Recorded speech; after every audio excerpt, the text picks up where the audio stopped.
எல்லோருக்கும் வணக்கம். Welcome back to my channel travel with Selvi. இதை சொல்லியே ரொம்ப மாதம் ஆகிட்ட மாதிரி இருக்குது. நடந்த விஷயம் உங்களுக்கெல்லாம் தெரியும். அதிலேருந்து எங்களுக்கு மீண்டு வர்றதுக்கே கிட்டத்தட்ட இப்போ 2 மாதத்துக்கு மேலே ஆயிடுச்சு. இன்னும் வர்றது கஷ்டமாக தான் இருக்குது. But we have to move on இல்லையா? இது வரைக்கும் வீடியோ எடுக்கணும்னு தோணவும் இல்லை, எடுத்த வீடியோவை எடிட் பண்ணி சேனலில் போடணுன்ற மூடும் இல்லை. பட் கொஞ்சமாவது நம்மளோட மைண்டு டைவர்ஷனுக்கு வேணும்னா ஏதாவது ஒன்று நம்ம வேறு ஒர்க்கில் கான்சன்ட்ரேட் பண்ணால் தானே நம்ம அதை பற்றியே திங்க் பண்ணாமல் வேறு எதுக்காவது நம்ம மூவ் ஆன் பண்ண முடியும் இல்லைங்களா? இன்றைக்கி கொஞ்சம் வித்தியாசமாக ஒரு ரெசிபி பண்ணலான்னு இருக்கேன். அது இங்கே இருக்கிறவங்க நிறைய பேர் பார்க்குறவங்களுக்கு அது யூஸ் ஆகும்னு எனக்கு தோணுச்சு. ஏன்னா இங்கே இருக்கிறவங்க நிறைய இதை யூஸ் பண்ணுறாங்க. அதாவது இட்லிக்கு ஊற வைக்கிறதுக்கு அரிசி ஊற வச்சு அரைக்காமல் இந்த ரவையை இட்லி ரவான்னு சொல்லிட்டு பார்த்திங்கன்னா இட்லி ரவான்னு இருக்குது. இதை வாங்கிக்கிட்டு இதுக்கு உளுந்து மட்டும் அரைச்சி போட்டு அவங்க இட்லிக்கு அரைச்சி வைக்கிறாங்க. பட் என்னென்னா அது நல்லாலாம் வரல. எங்கள் பொண்ணே அரைச்சி வச்சுருந்தாங்க நாங்கள் வந்தபோது, அது அவ்வளோக்கு இட்லி நல்லா வரல. அதனால் இது ஏதாவது பண்ணுங்க மம்மி, என்ன பண்ணுறது, இது வேஸ்ட்டாக போயிடும், எனக்கு என்னென்னு பண்ணுறதுன்னு தெரியாதுன்னு சொன்னால், அப்போ நீங்கள் போகிறக்குள்ளே காலி பண்ணிவிடுங்க அப்படின்னு சொன்னதுனால சரி இன்றைக்கி நான் யோசித்தேன். நான் இதை வச்சு ஒரு கொழுக்கட்டை மாதிரி நம்ம பண்ணுவோம், இதை ரவை காலி பண்ணுறதுக்காக ஆகுமே அப்படின்றதுக்காக பார்த்தேன். நான் இது ரவை வாங்கி இட்லி மட்டும் செய்கிறவங்களுக்கு இதுவும் யூஸ்ஃபுல்லாக இருக்கும், ஒரு ரெசிபியாக கிடைக்கும்ன்றதுனால சரி ஓகே வீடியோ எடுக்கலான்றது. இன்னொன்று நம்ம ஊர்லேயும் கிடைக்குது இந்த ரவா, வேணும்னா நீங்கள் இதையும் நீங்கள் வாங்கி நீங்கள் செய்யலாம். இதுக்கு வேணுன்றதை என்னென்னு பார்த்துக்கலாம். இட்லி ரவா நான் ஒரு 5 அழகு, இந்த அழகில் 5 அழகு எடுத்திருக்கேன் நான். அதுக்கு கொஞ்சம் கடுகு, உளுத்தம்பருப்பு, கடலப்பருப்பு, காஞ்ச மிளகாய், கருவேப்பிலை, கொத்தமல்லி, வெங்காயம் தேவைன்னா போடலாம், நமக்கு விருப்பம் இல்லைன்னா வெங்காயம் விட்டுடலாம், அது கம்பல்சரி கிடையாது. நான் வெங்காயம் போட்டால் கொஞ்சம் டேஸ்ட்டாக இருக்குமேன்றதுனால, அது இங்கே வெங்காயம் பார்த்திங்கன்னா இவ்வளோ பெருசு இருக்கிறதுனால, பார்த்திங்கன்னா இவ்வளோலாம் பெருசு இருக்கிறதுனால அரை வெங்காயம் தான் நான் போட்டிருக்கேன். நம்ம ஊர் வெங்காயமாக இருந்ததுன்னா மீடியம் சைஸ் வெங்காயம் 2 வெங்காயம் போட்டுக்கலாம். அதுக்கு தொட்டுக்கிறதுக்கு ஒரு தக்காளி சட்னி மாதிரி, தக்காளி சட்னி தான். அது கொஞ்சம் கடுகு, கடலப்பருப்பு, ஊத்தம்பருப்பு இல்லை கடலப்பருப்பு, காஞ்ச மிளகாய், கருவேப்பிலை, அதே மாதிரி அரை வெங்காயம் தான். தக்காளி கிட்டத்தட்ட இதில் 3/4 சைஸ் இருக்கும். 2 தக்காளி எடுத்து வச்சுருக்கேன். வெங்காயம் கம்மியாக இருக்கணும், தக்காளி டபுள் மடங்கு இருக்கணும். வெங்காயத்து அளவுக்கு டபுள் மடங்கு தக்காளி. இதுக்கு எண்ணெய் விட்டு நம்ம கடுகு போட்டு இந்த கடலப்பருப்பு கொஞ்சம் செவந்த உடனேயும் இது எல்லாத்தையும் போட்டு வதக்கி எடுத்துகிட்டு அப்படியே உப்பு சேர்த்து அரைக்க வேண்டியது தான். இது ரொம்ப ஈஸி, சிம்பிள். இதை என்ன பண்ணணும் அப்படின்னா, எண்ணெய் ஊற்றி கடுகு கடலப்பருப்பு போட்டு இந்த காஞ்ச மிளகாய் கிள்ளி வச்சுருக்கிறது காரத்துக்கு தகுந்த அளவுக்கு நம்ம போட்டுக்கலாம். போட்டுட்டு நம்ம வெங்காயத்தையும் சேர்த்து வதக்கிட்டு இந்த ரவையும் சேர்த்து ஒரு வறுத்து நம்ம எடுத்து வச்சுட்டு, தேங்காய் துருவல் மறந்துட்டேன். நம்ம ஊராக இருந்தால் திருவோம்ல, இங்கே தேங்காய் துருவலாக இருக்கும். அதாவது எவ்வளோ வேணுமோ அவ்வளோ போட்டுக்கலாம், போடுற வரைக்கும் டேஸ்ட் இருக்கும். ஸோ இது எல்லாத்தையும் போட்டு வதக்கி எடுத்து வச்சுட்டு, இப்போ இதில் 5 உழக்கு போட்டிருக்கேன்னா இதால் 10 உழக்கு தண்ணி வைக்கணும். டபுள் மடங்கு வேணும். 1 கப்புக்கு 2 கப்பு தண்ணி நல்லா கொதிச்சதுக்கப்புறம் தண்ணியிலேயே வேணுங்கிற அளவுக்கு உப்பை போட்டுட்டு இந்த வதக்கி வச்சுருக்கிற ரவையை போட்டு நம்ம கிளறினோன்னா ஓரளவுக்கு நல்லா வெந்துடும். வெந்ததுக்கப்புறம் கொஞ்சம் எடுத்து ஆனால் தேங்காய் எண்ணெய் ஊற்றி தாளித்தா கொஞ்சம் டேஸ்ட்டாக இருக்கும். எடுத்து ஆற விட்டுட்டு நம்ம உருண்டையாவோ கொழுக்கட்டையாவோ செஞ்சு ஆவியில் வேக வச்சு எடுத்துட்டா அந்த நீர் உருண்டைன்னு சொல்லுவாங்க இல்லையா, அந்த மாதிரி இருக்கும். அதுக்கு தொட்டுக்கிறதுக்கு இந்த சட்னி நல்லாயிருக்கும். எப்படி செய்கிறதுன்னு காமிக்கிறேன் வாங்க. முதல்ல சட்னிக்கு வதக்கலாம். கொஞ்சமாக எண்ணெய் ஊற்றி அந்த வெங்காயம் தக்காளி வதங்குற அளவுக்கு எண்ணெய் ஊற்றினா போதும், ரொம்ப தேவையில்லை. எண்ணெய் இங்கே கொஞ்சம் அடுப்பு சூடு ஏறுற வரைக்கும் லேட் ஆகும். ஏறிடுச்சுன்னா கொஞ்சம் வேகமாக நடக்கும். இதுதான் நான் 1 மிளகா தான் போட்டிருக்கேன். இங்கே காரம் அதிகமாக யாரும் சாப்பிடாதனால 1 மிளகா தான் போட்டிருக்கேன். உங்களுக்கு காரத்துக்கு தகுந்த அளவுக்கு நீங்கள் மிளகா போட்டுக்கோங்க. கடுகும் கடலப்பருப்பையும் போட்டுடலாம். எப்பயுமே கடுகு கொஞ்சம் பொரிஞ்சதுக்கப்புறம் நான் கடலப்பருப்பு போடுவேன். இன்றைக்கி எல்லாத்தையும் ஒன்றா உங்களுக்கு காட்டுறதுக்காக தட்டில் எடுத்து வச்சதுனால ரெண்டையும் ஒன்றாவே போட்டேன். இது கொஞ்சம் சமைக்கட்டும். கடலைப்பருப்பு நடந்து போன விஷயங்கள் பற்றி நிறைய உங்கள்கிட்ட எல்லாம் சொல்ல வேண்டியது இருக்குது. அவேர்னஸ் வந்து நமக்கு ரொம்ப ரொம்ப முக்கியங்க. ஹெல்த்தை பற்றின அவேர்னஸ்ஸு. அதுவும் என்ன சொல்கிறது, வயசானவங்க கொஞ்சம் வயசாகி போச்சு இப்படி இருக்கோம் ஓகே அப்படின்னு இருக்கிறது கூட பரவாயில்லன்னு சொல்லலாம். அவங்களுமே வந்து பார்த்துக்கணும்.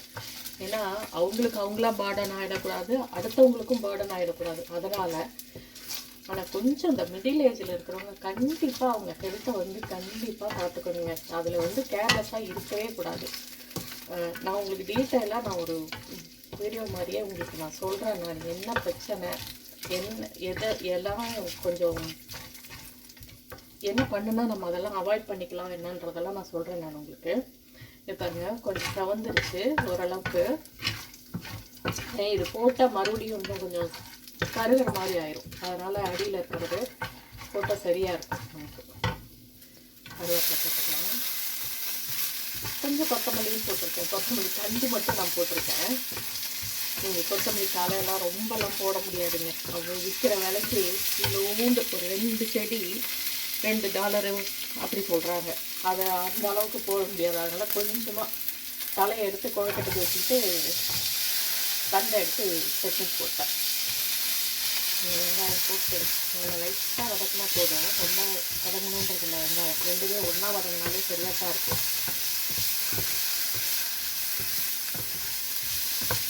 இந்த வதக்கி எடுத்து வச்சுட்டு இதே பேன்லேயே நம்ம குழக்கட்டைக்கும் வதக்கலாம். நீர் உருண்டை, நீர் கொழுக்கட்டை, எப்படி கார கொழுக்கட்டை எப்படி வேணாலும் சொல்லிக்கலாம். அதை நாங்கள் கார கொழுக்கட்டை எப்படி செய்வோம்னா புழுங்கல் அரிசியை வந்து ஊற வச்சு அரைச்சி, நான் அது உங்களுக்கு சேனலில் ஏற்கனவே கொடுத்துருக்கேன்னு நினைக்கிறேன். அரைச்சிட்டு அது செய்வோம். அது ரொம்ப சாஃப்டாக வரும். இது எந்த அளவுக்கு வரும்ன்றது எனக்கும் தெரியலை. என்னோட செய்து பார்ப்போமே அப்படிங்கிற கெஸ்ஸிங்கில் தான் நான் செய்கிறேன். நான்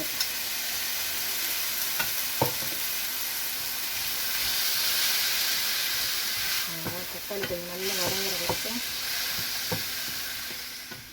இந்த சட்னிக்கு தேவையான அளவுக்கு உப்பு சேர்த்துக்கலாம். தக்காளின்றதெல்லாம் கொஞ்சம் போடலாம்.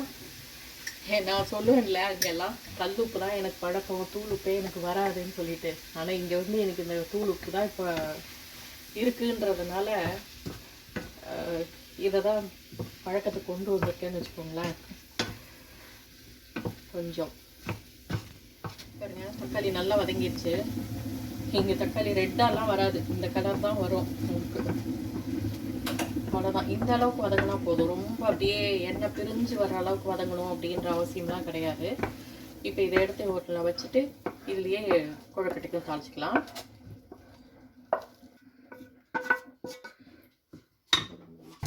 பேனில் வந்து தேங்காய் எண்ணெய் போட்டுக்கலாம். அதான் நல்லாயிருக்கும். கொஞ்சம் நல்லா ஒரு டேபிள் ஸ்பூன் அளவுக்கே போட்டுக்கலாம். அப்போ தான் அந்த ஃப்ளேவர் கிடைக்கும் நமக்கு. இதில் கடுகு, உளுத்தம்பருப்பு, கடலைப்பருப்பு முதல்ல போட்டுக்கலாம். செவக்கட்டை அதுக்கப்புறமா காஞ்ச மிளகாய் போட்டுக்கலாம். சில விஷயங்கள் இந்த கன்வீனியண்ட்டாக இருக்கிற மாதிரி தெரியுது, சில விஷயங்கள் கஷ்டமாக தெரியுது. அடுப்பெல்லாம் பார்த்திங்கன்னா செம்ம ஹைட்டாக இருக்குது. எனக்கெல்லாம் குக் பண்ணும்போது ஷோல்டர் பெயினே வந்தது, கையை தூக்கி தூக்கி கிளறதுனாலன்னு வச்சுக்கோங்களேன்.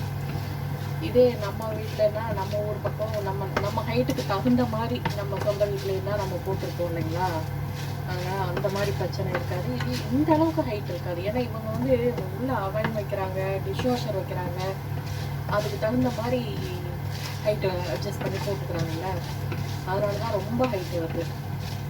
அதுவும் இல்லாமல் எலக்ட்ரிக் அடுப்பு அப்படிங்கிறதுனால அந்த அடுப்போட ஹைட்டு வர்றது இல்லை இல்லையா. அதனால் அப்படியே ஃப்ளாட்டாக இருக்கும் அப்படின்ட்டு இந்த மாதிரியே அவங்களுக்கு யூஸ் பண்ணிக்கிறாங்க. நம்மளை மாதிரி கலரி எங்கேயும் இவங்கெல்லாம் பண்ணுறாங்க. கடுகு தாளிச்சு, வெங்காயம் வதக்கி, தக்காளி வதக்கி இந்த மாதிரியா பண்ணுறாங்க அவங்க. ஏதோ ஒன்று முக்கால்வாசி அவன் மட்டும் இல்லை, இங்கே இருக்கிறவங்களுக்கு அவ்வளோதான்.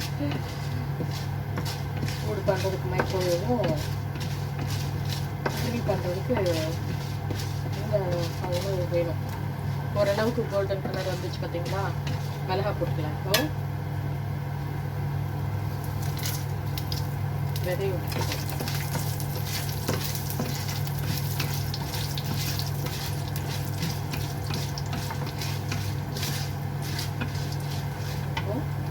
வெங்காயத்தையும் போட்டுப்போம்.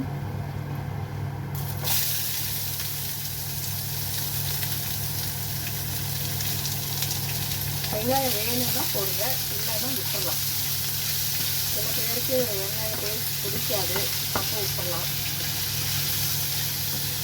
அவங்க கொஞ்சம் வெங்காயம் இடையில இருந்தால் க்ரன்ச்சியாக இருந்தால் நல்லாயிருக்கும். ஏன்னா இது வந்து ஒரு மாதிரி புழுங்கில் வச்சு தான் டேஸ்ட் இருக்கும்.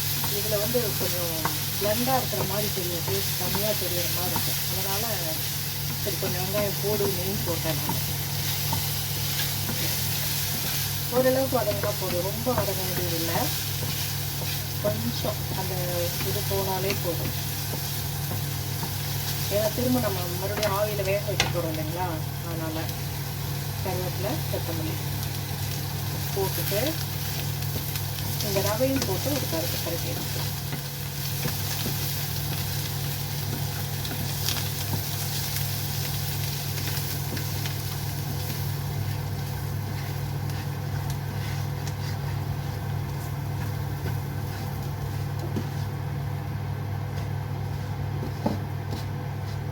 எனக்கு முதல் தரம் அப்படிங்கிறதுனால எவ்வளோ அளவு போட்டால் எவ்வளோ அளவு வரும்ன்றது எனக்கும் தெரியல. ஒரு கெஸ்ஸிங்கில் தான் உப்புமா மாதிரி டபுள் ஆகும் அப்படின்ற ஒரு கெஸ்ஸிங்கில்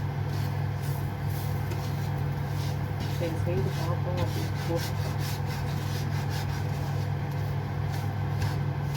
மீதி இருந்தாலும் பிரச்சனை இல்லை, 10 நாளும் பிரச்சனை, 10 நாளும் பிரச்சனை இல்லை.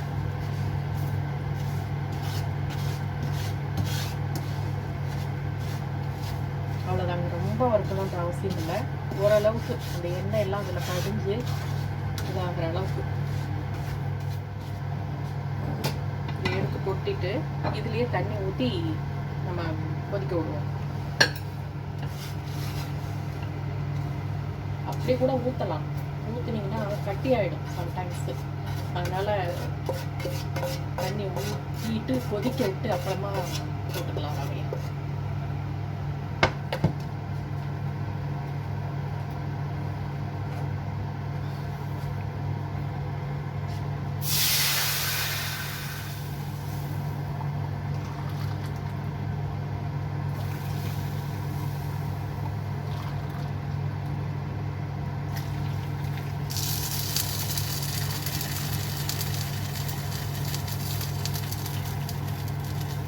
கொஞ்சம் கெட்டிலேருந்து சுடு தண்ணியாகவே ஊற்றுறேன் நான், சீக்கிரம் சூடே இருக்கோங்கிறதுக்காக. டபுள்னு வச்சுக்கோங்களேன். அதனால் அதில் 5னா இதில் 5 போட்டோம்னா சரியாக இருக்கும். இதில் உப்பு சேர்த்து கலந்துக்கலாம்.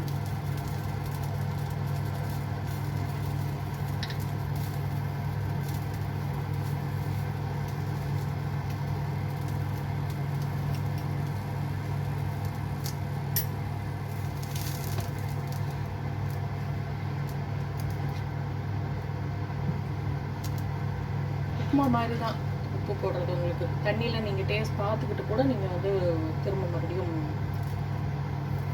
உப்பு வேணும்னா சேர்த்துக்கலாம்.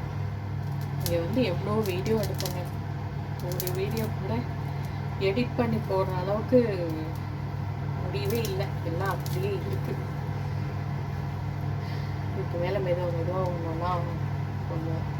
நாங்கள் எங்கேயும் பெருசாக வெளியில் போகவே இல்லைங்க. முதல்ல கிறிஸ்மஸ் முடியட்டும், அதுக்கப்புறம் நியூ இயர் இது போயிட்டு வந்துட்டு அதுக்கப்புறம் நம்ம வந்து வெளில போகலாம். அப்போ தான் அந்த டைம் தான் அவங்களுக்கு லீவு அப்படின்றதுனால வெளியில் போகலாம் அப்படின்னு சொல்லிட்டு அவங்க சொல்லிட்டு இருந்தாங்க. அதான் செகண்ட் அன்னைக்கு நாங்கள் ட்ரிப்பு கிளம்பி போனோம். 4th அன்னைக்கு அவர் அங்கேயே இறந்துட்டார் வருமான். அதனால் அதுக்கப்புறம் எங்களுக்கு அது நாள் முடியறதுக்கே வந்து கிட்டத்தட்ட 15 days. 4th இறந்தார், 19th தான் அவரோட அடக்கமே நடந்துச்சு. அது ஒரு பெரிய ப்ராசஸ். இங்கெல்லாம் ரொம்ப கஷ்டம். இன்னும் சொல்கிறாங்க வெளிநாடுன்னு, ஆனால் வெளிநாட்டிலலாம் வந்து இருந்தால் தான் தெரியும் எந்த அளவுக்கு கஷ்டம் அப்படின்றது. அதோட ப்ராசஸ்லாம் நான் ஒவ்வொன்றும் ஒரு வீடியோவில் நான் கொஞ்சம் உங்களுக்கு சொல்கிறேன். நான் தண்ணி ஓரளவு கொதிக்க ஆரம்பிக்குது. இன்னும் கூட கொஞ்சம் கொதிக்க விட்டு கொஞ்சம் கொஞ்சமாக ஒரு கையில் போட்டு ஒரு கையில் கலரணும். அதனால் கலந்துடுறேன். கொதிக்க ஆரம்பிக்கும் பார்த்தீங்களா தண்ணி. ரொம்ப தளன்னு கொதிக்கணுன்ற அவசியம் இல்லை. ஓரளவுக்கு இந்த அளவுக்கு கொதித்தாலே போதும். ஏன்னா திரும்ப மறுபடியும் நம்ம வேக வைக்கிறதுன்றதுனால குறைச்சிக்குவோம். அடுப்பை குறைச்சிட்டு நம்ம வந்து வீடியோவை ஆஃப் பண்ண வேண்டியதாக போயிடுச்சு. ஒருத்தர் போட ஒருத்தர் கிளம்புனா தான் சரியாக வருன்றதுனால ஆஃப் பண்ணிவிட்டு போட வேண்டியதாக போயிடுச்சு. போட்ட பாருங்கள் இந்த அளவுக்கு இருக்கு இல்லைங்களா. இன்னும் கொஞ்சம் நேரம் வேகிறதுக்கு சரியாக இருக்கும். அப்படியே அரைப்பதம் 3/4 வெந்தால் கூட போதும் தான். ரொம்ப வேகணுன்ற அவசியம் இல்லை. ஏன்னா திரும்ப மறுபடியும் நம்ம உருண்டை பண்ணி வேக வைக்க போகிறோம் இல்லைங்களா. இதில் இன்னும் கொஞ்சம் எண்ணெய் ஊற்றிக்கலாம். எண்ணெய் தான் ஊற்றுறேன்.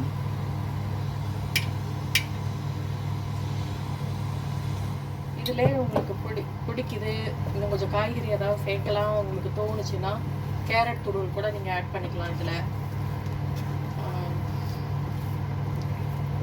காஞ்ச மிளகாய்க்கு பதிலாக நீங்கள் பச்சை மிளகாய் கூட நீங்கள் சேர்த்துக்கலாம்.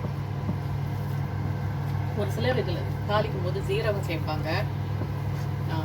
ஜீரகம் சேர்க்கலை. எங்களுக்கு அவ்வளோக்கா ஜீரகம் வாசம் பிடிக்கிறதில்ல. அதனால் ஜீரகம் சேர்க்கலை.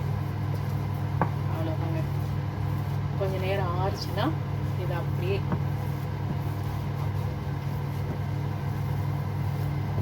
நான் அடுப்பை ஆஃப் பண்ணிவிட்டு அடுப்பு மேலே வச்சாலே இங்கே 5 நிமிஷம் சூடு இருக்கும். அதனால் அடுப்பை ஆஃப் பண்ணிட்டேன்ப்போ. இது 5 நிமிஷம் இருந்துச்சுன்னு வைங்களேன். இந்த சூட்லேயே இன்னும் கொஞ்சம் இதாகிடும். அதுக்கப்புறம் கொஞ்சம் ஆற விட்டு நம்ம உருண்டையாவோ இல்லை கொழுக்கட்டையாவோ செய்து இட்லி பாத்திரத்தில் வச்சு வேக வைக்க வேண்டியது தான். அதுக்கடையில் வதக்கி வச்சுருக்கோம் பார்த்தீங்களா. இது அரைச்சல் சட்னி. தேங்காய் துருவல் போட மறந்துட்ட பாருங்கள். வதக்கக்குள்ளேயே போட்டுட்டு எண்ணெயிலே போட்டு வதக்கி இருந்துக்கலாம். சரி பரவாயில்ல, இப்போயாவது கொஞ்சம் ஆட் பண்ணிடலாம். அது நம்ம இஷ்டம் தான். எவ்வளோ வேணுமோ அவ்வளோ போட்டுக்கலாம். ஓகேங்களா. இதையும் சேர்த்து கிளறிட்டு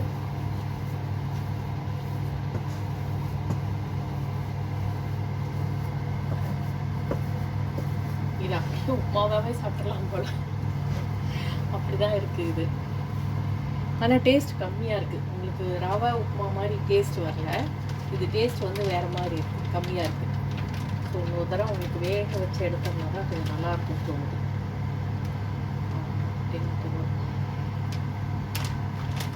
ஆறட்டும். உருண்டை பிடிக்கும்போது உங்கள்கிட்ட காட்டுறேன். சட்னி அரைச்சாச்சு பாருங்கள். ரொம்ப தண்ணியாகவும் இல்லாமல் ரொம்ப திக்காகவும் இல்லாமல் இந்த கன்சிஸ்டன்சிக்கு வச்சுக்கணும். இது தாளிக்கெல்லாம் வேண்டியதில்லை, அப்படியே வச்சுக்கிட்டா போதும். இது தக்காளி வந்து இந்த தக்காளின்றதுனால இந்த கலரில் இருக்குது. இதே நம்ம ஊர் தக்காளியாக இருந்தால் ரெட் கலரில் இருக்கும். அவ்வளோதான். இந்த மாவு பாருங்கள். ஆறுனதும் இந்த மாதிரி எல்லாம் உருட்டி வச்சுட்டேன். உருட்டி வச்சது ஒரு இது இப்போ இட்லி பாத்திரத்தில் வச்சு வேக வச்சாச்சு. வெந்துருச்சு நல்லா. இதை எடுத்துகிட்டு இன்னொரு இது வேக வைக்கணும். அவ்வளோதான். இதில் சொல்ல மறந்துட்டேன், இதுலேயே ஸ்வீட்டும் செய்யலாம். வெல்லத்தை துருவிட்டு தண்ணியில் நல்லா கொதிக்க விட்டு ஏலக்காய் தேங்காய் துருவெல்லாம் போட்டு அதில் ரவையை போட்டு கிளறிட்டு இதே மாதிரி கொழுக்கட்டை செஞ்சு அதில் வேக வச்சுருக்கு. ஸ்வீட்டும் கிடைக்கும். இன்னொரு நாளைக்கு அதையும் நான் செஞ்சு காமிக்கிறேன். கொஞ்சம் பாருங்கள் கொழுக்கட்டை எப்படி ரெடியாக இருக்குது பாருங்கள். நல்லா சாஃப்டாக சூப்பராக வந்திருக்கு. நல்லா சாஃப்டாக இருக்குது. இதுக்கு தோதா ஒரு சட்னியும் ரெடி. இது டின்னருக்கும் வச்சுக்கலாம், பிரேக்ஃபாஸ்ட்டுக்கும் வச்சுக்கலாம். எதுக்கு வேணாலும் நம்ம வச்சுக்கிற மாதிரி இதுதான். இது நல்லா வந்திருக்கு. நான் எப்படி வருமோன்னு நினச்சேன், பட் நல்லாவே வந்திருக்கு. இந்த வீடியோ உங்களுக்கு பிடிச்சிருந்துச்சுன்னா லைக் பண்ணுங்கள், ஷேர் பண்ணுங்கள், கமெண்ட் பண்ணுங்கள். புதுசாக பார்க்குறீங்கன்னா சப்ஸ்கிரைப் பண்ணிக்கோங்க. தேங்க்ஸ் ஃபார் வாட்சிங். பாய்.